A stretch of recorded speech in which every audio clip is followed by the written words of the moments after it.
আজকের এই ভিডিওটা হলো গতকালের ভিডিও, মানে 19 তারিখের ভিডিও।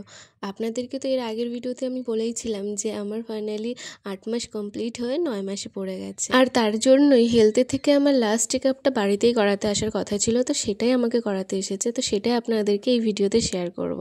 আর এদিকে দেখছেন তো আমাদের শানু বাবা কী করছে। এইরকম করে কিন্তু গুঁড়ো দুধ আমরা ছোটোবেলায় অনেক খেয়েছি। তো যাই হোক, এখানে কিন্তু দুপুর হয়েও গেছে আর ওনারা কিন্তু চলেও এসেছে এখানে আমার চেক আপের জন্য। আর এখানে এসে আমাকে প্রথমে ওজন করানো হয়েছে, তারপরে আমার বিপি মাপা হয়েছে, তারপরে এখানে আমার হিমোগ্লোবিন টেস্টের জন্য আর কি ব্লাড নিয়ে আর কি টেস্ট করা। আর একটা কথা জানেন তো, আমার কিন্তু সব কিছুই ঠিকঠাক ছিল। আমার প্রেশারটা শুধু এবারে একটু লো এসেছে, আর আমার ওজনের যে সমস্যাটা ছিল সেটাও আমার ঠিক হয়ে গেছে। আমার ওজন অনেকটাই বেড়েছে। তো যাই হোক, আর আজকে আপনাদের সাথে আমি একটা নতুন কিছু শেয়ার করতে চলেছি, যেটা শুনে আমি এতদিন ভালোই ছিলাম, তো সেটা আজকে আপনাদের সাথেও শেয়ার করব।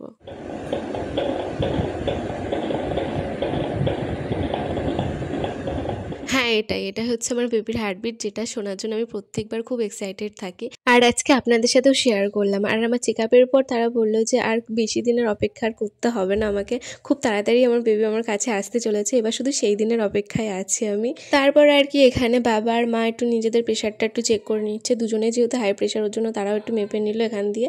আর তারপরে তারা চলে গেল। আমার ফাইনালি চেক আপ ডান। আর এই যে ওনারা এখানে চলে যাচ্ছে।